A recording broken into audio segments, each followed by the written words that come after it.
Bienvenidos al podcast de Cine y Héroes, una nueva sección en el canal en la que se hablará de temas que te hagan reflexionar sobre la industria del cine actual, sin ocultar cifras, datos, nombres ni nada. Espero les guste este nuevo formato en el canal y que disfruten del primer episodio, reflexionando sobre el tema del fandom de DC post estreno Superman de James Gunn. Hubo una era en la que ser fans de DC era algo bello. En mi infancia crecí con producciones como Smallville, serie que cada año esperaba ansioso por sus nuevas temporadas y no me preocupaba ni veía molestias sobre un tono u otro, mientras que en cine vivíamos del recuerdo de las películas clásicas de Batman y Superman, y todo era tranquilidad, hasta que un día todo cambió. Un día, Warner decidió contratar a un director no muy conocido en aquel entonces, un tal Christopher Nolan, quien con solo 2 películas dentro de su filmografía se ganó la confianza del estudio para revitalizar a su personaje más popular, Batman, naciendo así la leyenda, Batman Inicia, marcando, junto a Christian Bale, un antes y un después para la marca, un destino que nadie pudo prever. La película resultó un éxito y se dio luz verde a una secuela que marcaría para siempre a esa trilogía, El Caballero de la Noche, The Dark Knight. Una cinta que hoy me atrevería a debatir si realmente fue buena para DC o no. Por favor, no me malentiendan. La película es, si no es que la mejor película adaptación de cómics que se ha hecho hasta la fecha. Hasta hizo que la Academia modificara su cantidad de títulos nominados a mejor película por la calidad que tuvo este filme. Sin embargo, hoy por hoy pareciera que le hizo un daño irreparable a la marca. Y aquí explicaré mis razones. Tras el éxito obtenido por esta película, Warner hizo lo que cualquier mal vecino haría, que es voltear a ver lo que tiene el otro, y querer lo mismo. Por más calidad que tenga lo tuyo, buscar lo otro siempre es un error. En esos años, Marvel comenzaba su auge. Eran los primeros años del UCM, y mientras ellos buscaban armar un universo cinematográfico, DC buscaba solo competir contra ellos con su mayor soldado, Batman. Cosa que funcionó, pero no por mucho tiempo. Al concluir la trilogía de Nolan, Warner vio el éxito financiero que él les generaba, y lo querían como arquitecto del primer DCU, Universo Cinematográfico DC. Pero al ser más autoral, Nolan se negó a hacerlo, para buscar proyectos más personales, y fue ahí que contactó a una figura amada por muchos y odiada por muchos otros, Zack Snyder. Con una historia escrita por Christopher Nolan y David Goyer, quienes venían de escribir el éxito que fue la trilogía de Batman, bajo la producción de Nolan, pero con la dirección de Snyder, fue que nació Man of Steel, el Hombre de Acero, el inicio oficial del primer DCU, con el primer héroe de la historia moderna, Superman, siendo interpretado por Henry Cavill. Ahora, esta cinta tuvo recepciones mixtas. Hubo críticos que la amaron, otros que la odiaron.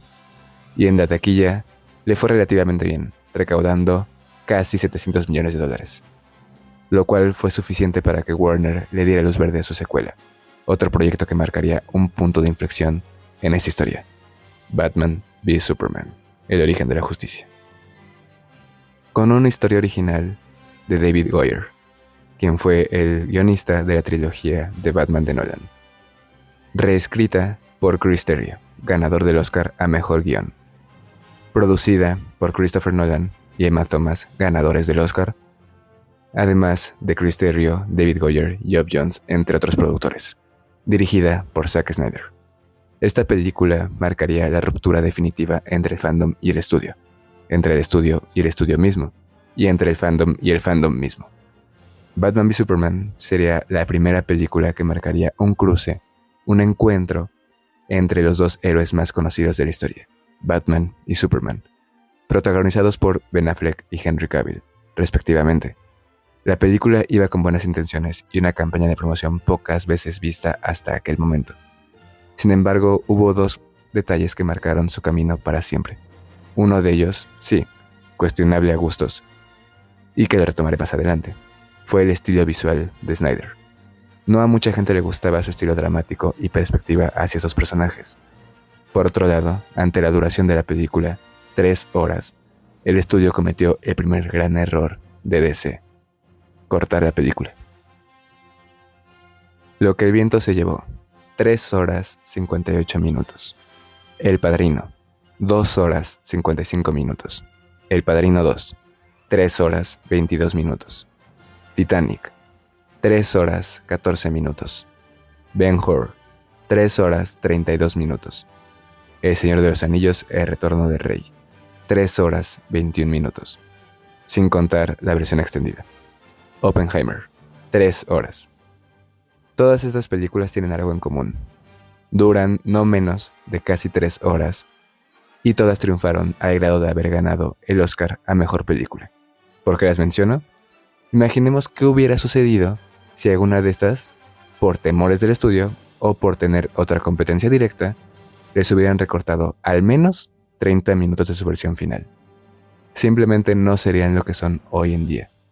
Nota personal, jamás compararía la calidad de cualquier película de cómics con las que mencioné anteriormente. Solo las utilicé para dar un contexto a lo que me refiero. Siempre he hecho una comparativa que a muchos no les gusta, pero la considero la más objetiva. The Incredible Hulk, el increíble Hulk, o Hulk, el hombre increíble. Fue la segunda película del UCM. A pesar de ello, no le fue bien en taquilla ni en críticas, aunque contaba con el cameo de Tony Stark en la película. Sin embargo, Marvel tuvo la confianza en Kevin Feige. Le dejaron continuar su construcción de universo, y ya todos sabemos el resultado que tuvo. Batman v Superman no fue del agrado de la crítica especializada por tener un Superman que se ponía melancólico en los momentos en los que la humanidad lo criticaba, y eso le afectaba emocionalmente, siendo un personaje con complejos, no tan plano como en muchos otros medios, y donde lo califica la mayoría de ser aburrido por lo mismo, precisamente. Y esos cambios en el canon no fueron del agrado de muchos puritanos del cómic, al querer ver solo una versión que se asemeje a la de Christopher Reeve, sin aceptar que pueda tener cambios el personaje por una sencilla razón. No estábamos en el año de 1978, estábamos en el año 2016. Más de 30 años en los que las audiencias cambian. Y del dicho al hecho, la película fue respaldada por el público general, el público en masa, al casi recaudar $900 millones a nivel mundial, a nivel internacional. Pero los directivos de Warner prefirieron escuchar la crítica y los fans puritanos del cómic, y volvieron a cometer el mismo error que anteriormente, voltear a ver a su vecino. Aunque en este caso no voltearon a ver a su competencia directa, que era Marvel Studios, sino una más pequeña, que era Marvel con Fox, la cual en aquel momento explotó en popularidad con Deadpool. Y Warner, como todo niño pequeño, a pesar de que su juguete funcionaba bien en las audiencias, quería tener el juguete del vecino, y ordenó regrabar y reestructurar todo el plan que tenían Snyder y Jones, sobre todo Snyder, para DC, ordenando que rehicieran Suicide Squad y la reeditaron con un estudio de edición de trailers y videoclips, y todo el caos que ocasionó Justice League. Mientras Zack buscaba un tono más fantasía épica con tintes de realismo que dejó Nolan, Warner buscaba algo más apegado a la fantasía comiquera, que estaba dándole millones también a Fox y a Disney. Todo esto generó una guerra de intereses que duró varios años en DC, naciendo así los primeros dos bandos de esta guerra entre fans, los pro-Snyder y los anti-Snyder, aquellos que apoyaban la idea del Snyder Cut y los que negaban su existencia. Al final, el tiempo le dio el primer punto de razón a aquellos que querían ver la versión de Snyder con el lanzamiento de la Zack Snyder's Justice League, que no se puede negar que la pandemia influyó también para que se pudiera lanzar. Y en lo que parecía ser un posible llamado a la paz para los fans de DC, sería solo el comienzo. Mientras ocurrió un pequeño lapso en el que parecía que se acabarían las guerras entre fans, llegaría una nueva que separaría aún más al fandom, pues ahora se pedía que se restaurara el universo de Snyder de DC. Sin embargo, esto sería casi imposible, dadas las condiciones con las que varios miembros de su universo quedaron con Warner, tras el estreno en cines de aquella versión de 2017.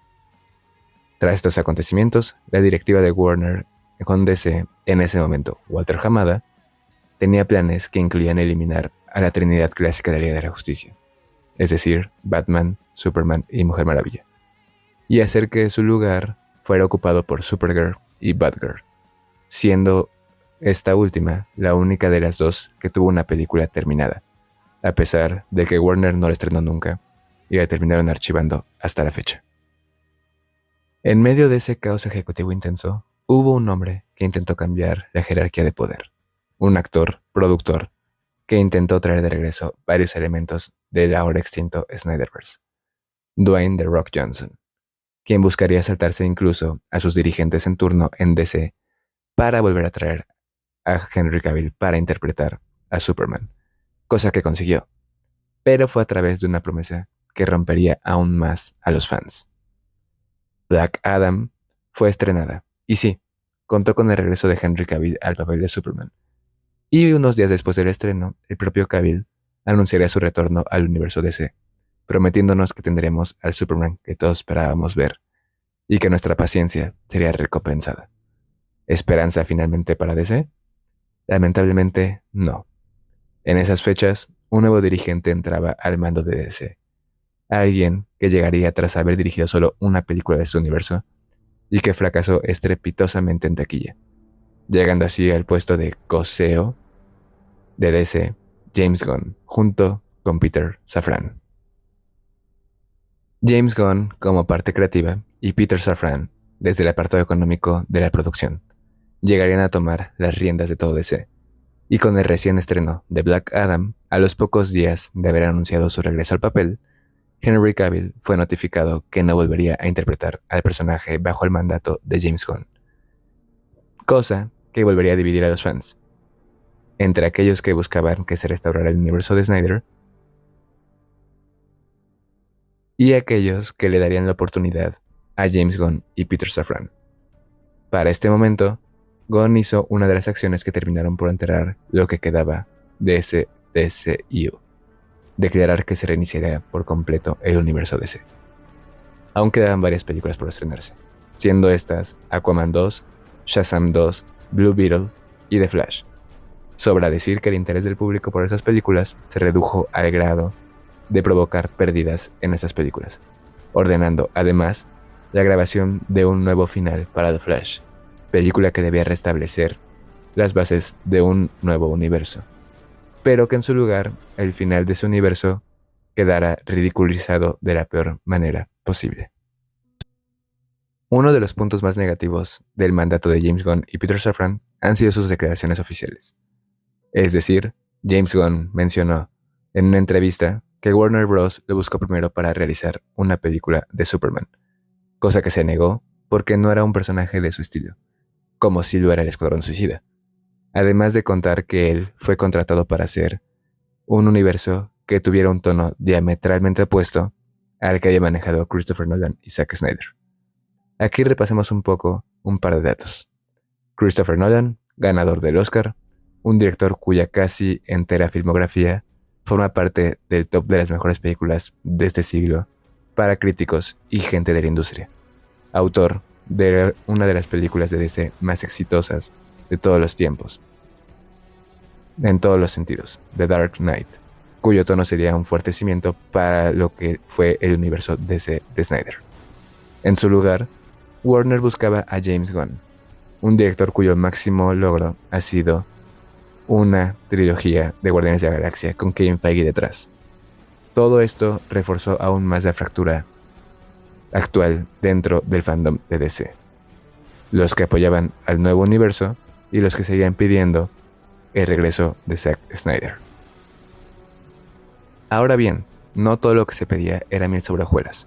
El universo DC de Snyder triunfaba más por la gente que tenía detrás, no solo por el director.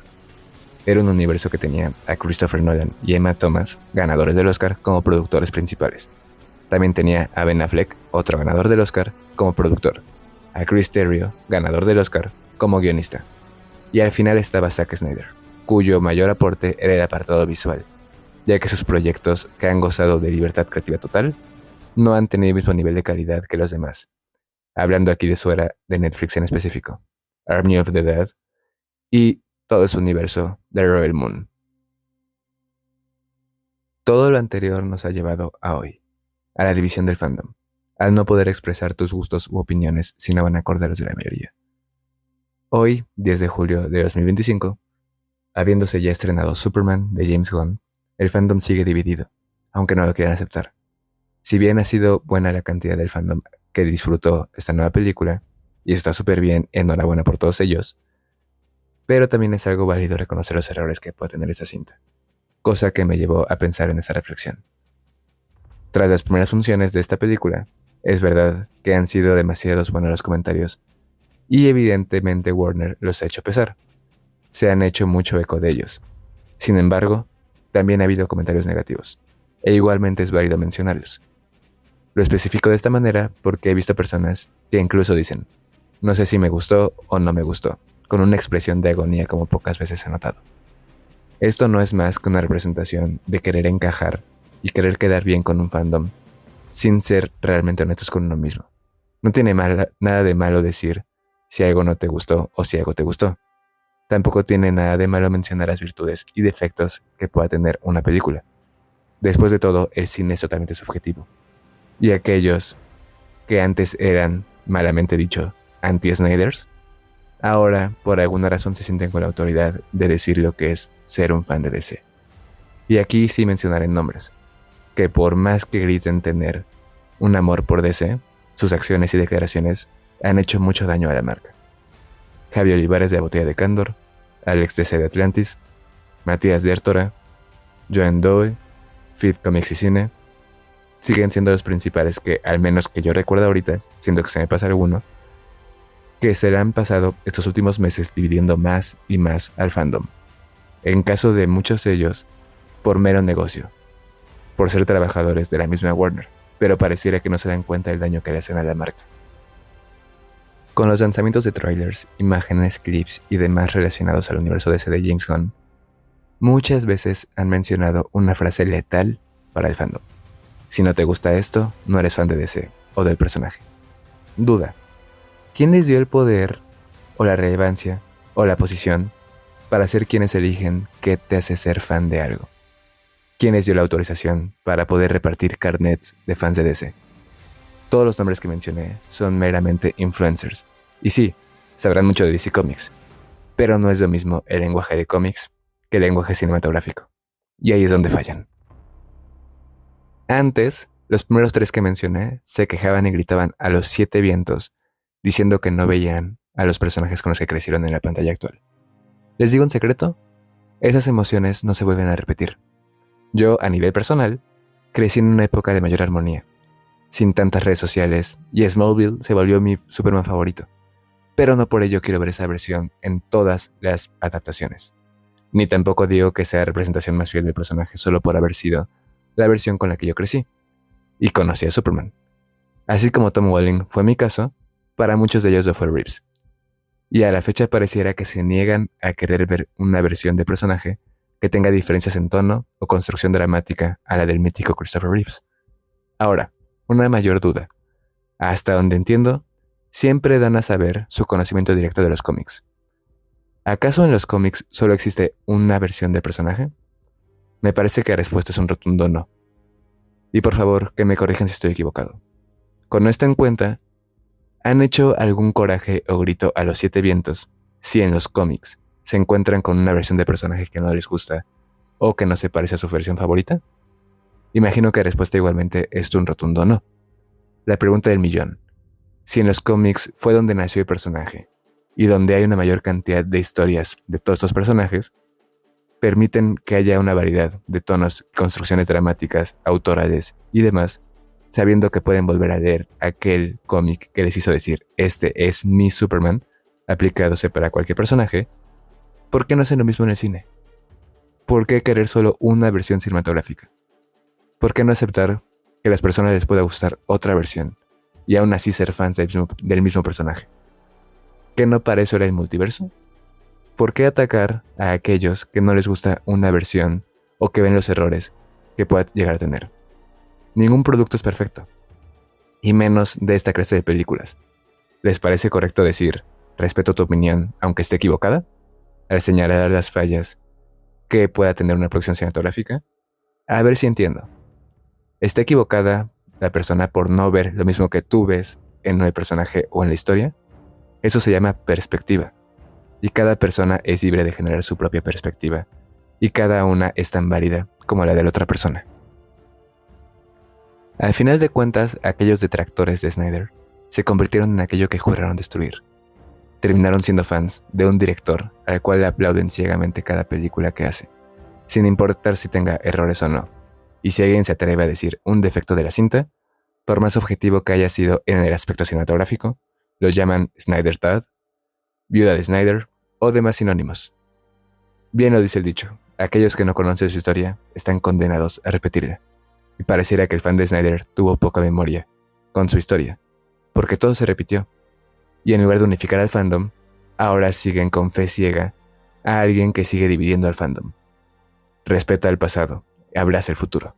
Hermosa frase, que los dirigentes actuales no han sabido llevar a la acción. Y basta con ver sus declaraciones en cada entrevista, donde en lugar de hablar de sus proyectos, solo le tiran tierra al universo anterior. Y me van a perdonar, pero esa no es la actitud de un líder que busca unificar de una vez por todas un fandom que ha sufrido tanto con temas extraoficiales como lo ha sido el fandom de DC.